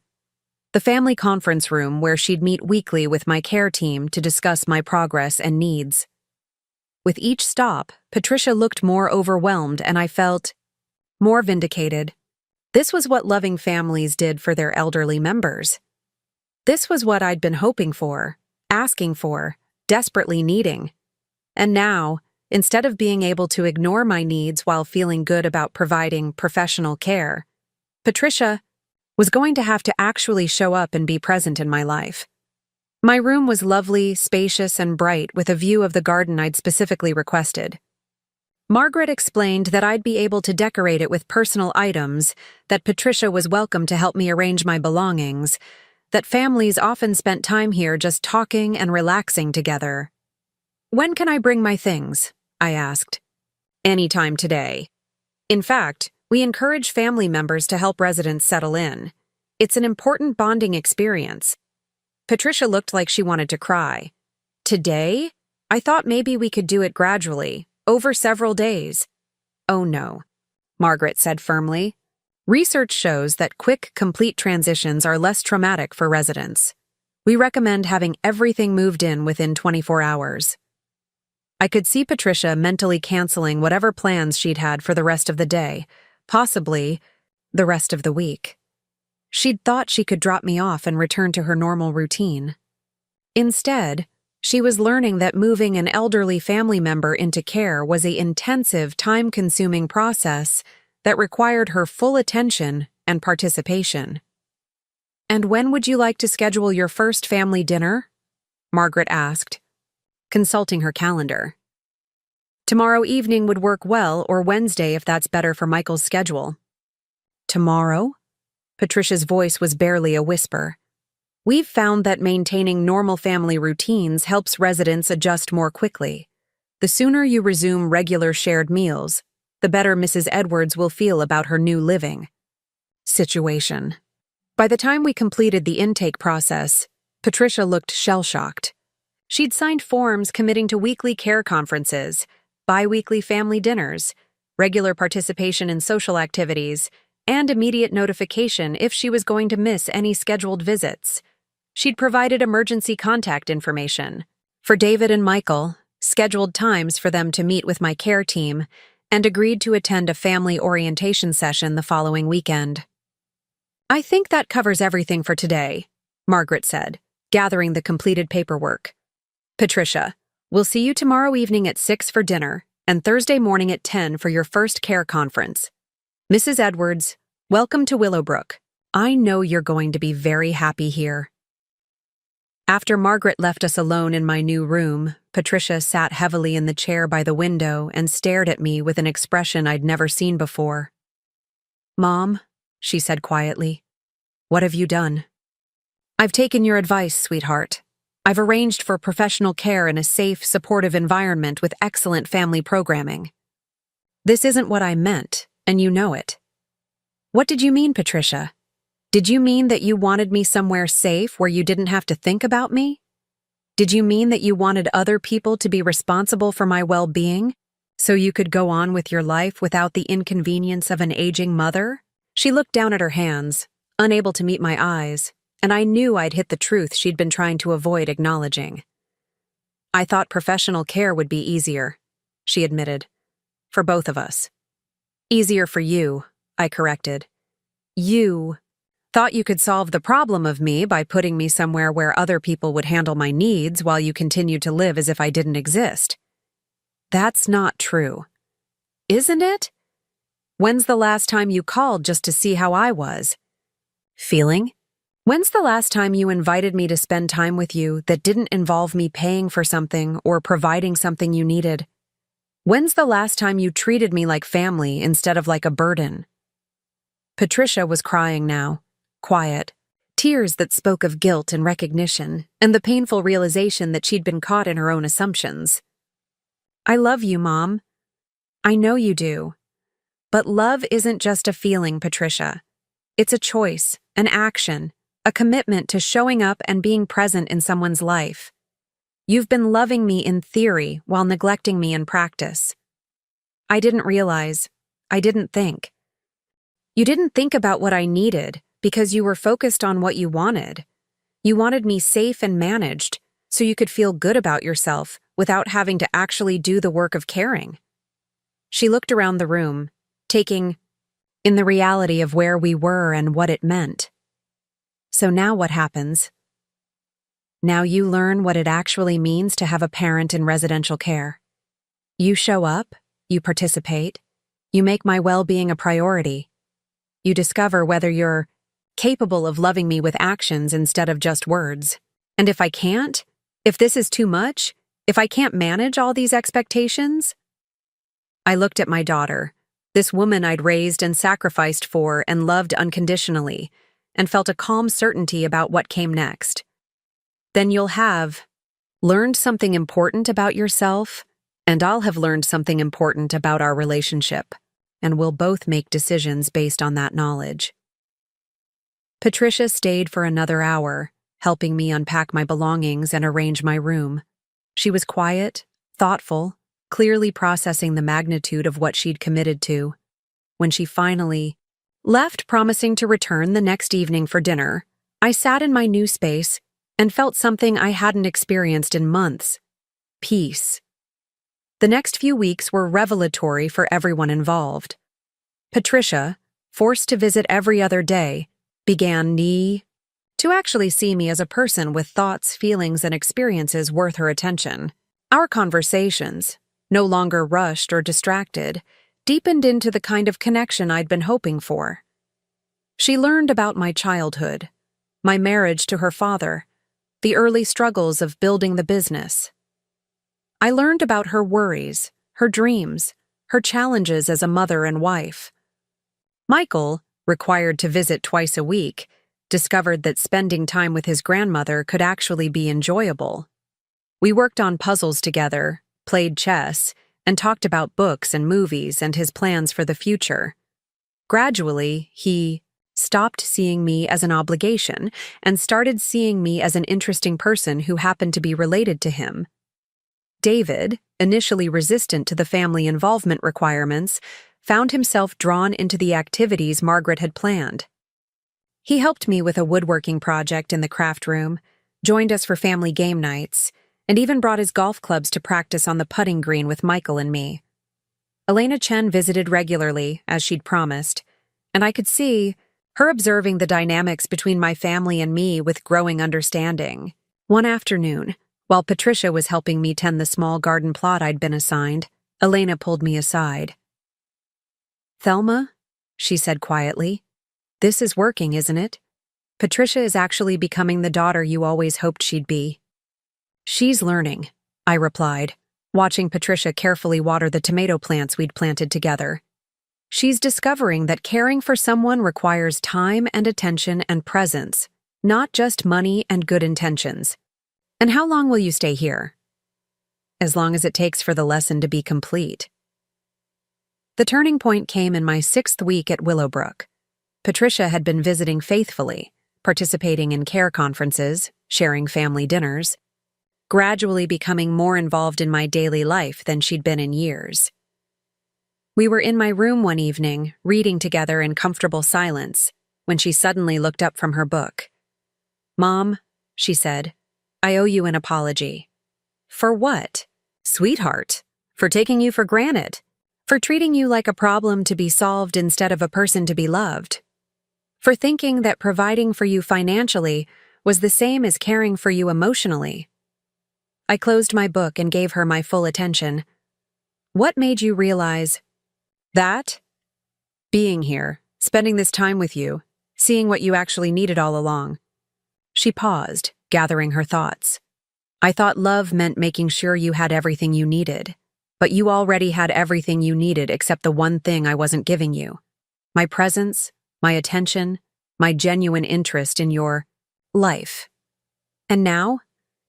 Now I understand that caring for someone means showing up, not just paying bills. It means being interested in their thoughts and feelings, not just their safety. It means making them a priority, not just an obligation." That night, after Patricia left, I called Margaret to my room. "I think it's time," I said simply. "Time for what, Mrs. Edwards?" "Time to go home. The lesson is complete." Margaret smiled. "I thought you might say that soon. Patricia has become a completely different daughter over the past 6 weeks.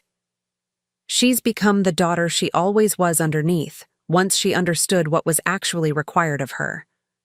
"And your business?" "Will continue to operate exactly as it always has, with the added benefit of having a family member who now understands what quality elder care actually looks like." The next morning, I asked Margaret to call a family meeting. Patricia, David, and Michael all arrived looking concerned, probably expecting some kind of medical emergency or care plan change. "What's wrong?" Patricia asked immediately. "Are you okay?" "I'm perfectly fine," I assured her. "In fact, I've never been better. But I've made a decision." "What kind of decision?"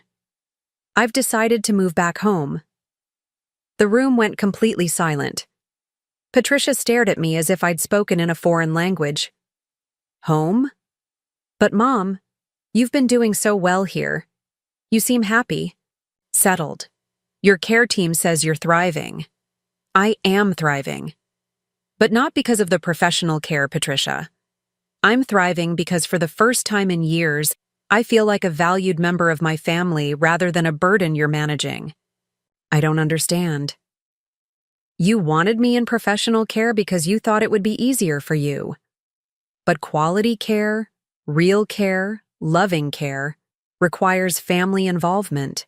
You've learned that over the past 6 weeks."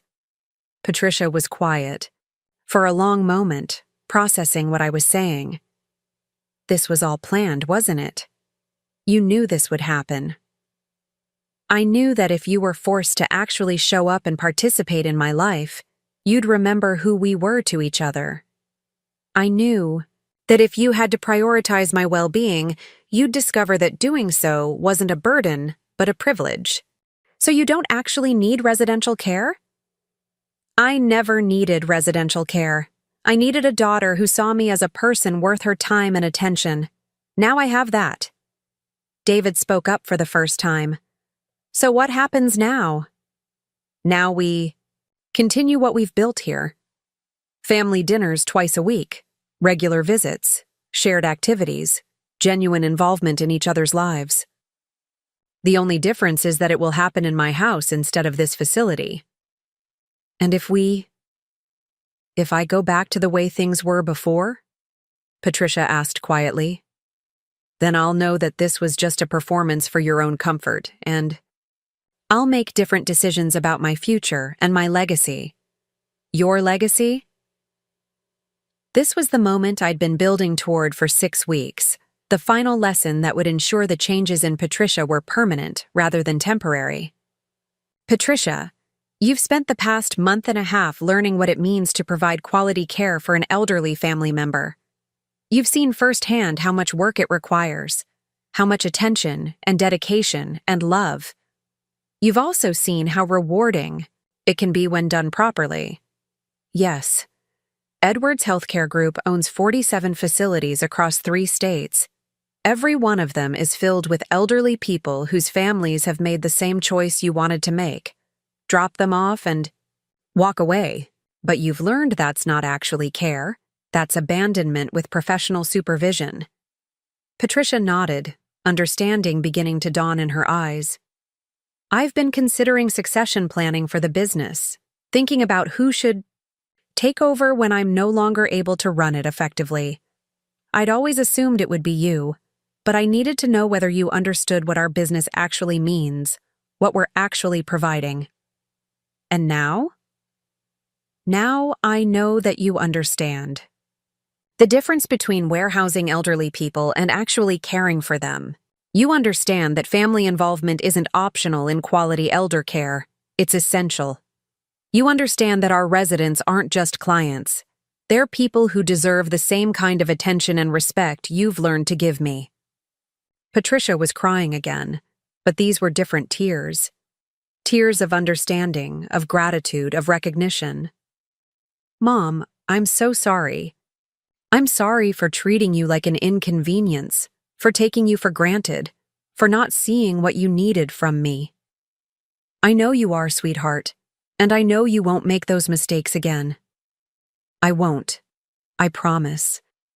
The person I've become, over the past 6 weeks, the daughter I've learned to be, that's who I want to be from now on.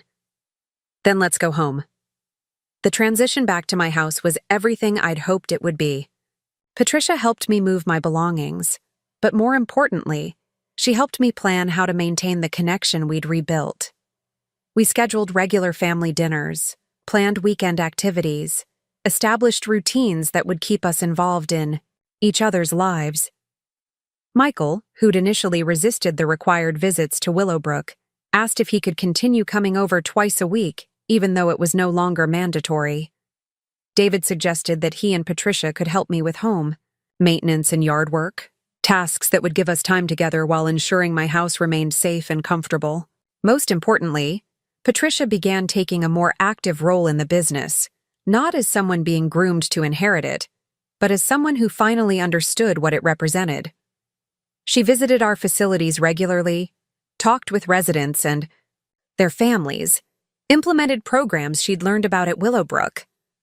I never realized, she told me one evening as we reviewed reports from our newest facility, how much our work matters, how much difference we make in people's lives.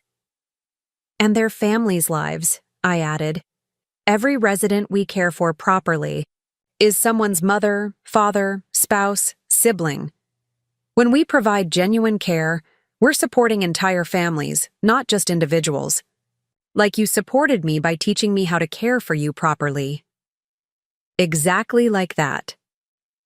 6 months later, Patricia was named Assistant Director of Family Services for Edwards Healthcare Group, a position that involved training families in proper elder care involvement and ensuring that our facilities maintained the highest standards of family-centered care. She was good at it because she'd learned firsthand what families needed and what residents deserved. Elena Chen remained a close friend, often joining our family dinners and marveling at the transformation she'd witnessed. "You know," she said, one evening as we watched Patricia and Michael working together on a puzzle I'd given them, "what you did was brilliant. You didn't just teach Patricia how to care for you, you taught her how to be a better person." "I taught her what she already knew but had forgotten," I replied. "That love is a verb, not just a feeling. That family means showing up, not just showing support. That caring for someone is a privilege, not a burden. And now? Now I have the daughter I always hoped for and the family I always wanted. And when the time comes that I actually do need residential care, I know they'll be there every step of the way, not because they have to be, but because they want to be." Patricia looked up from the puzzle and smiled at me, the kind of smile that comes from genuine affection rather than obligation. "Mom, are you ready for dinner? I brought the ingredients for your favorite soup." "I'm ready," I said, and I meant it. Ready for dinner, ready for family time, ready for a future where love was demonstrated through presence and care was measured in attention rather than money. The woman who'd built a healthcare empire to keep families together had finally succeeded in keeping her own family together, not through guilt or obligation, but through teaching them what love actually looked like in action.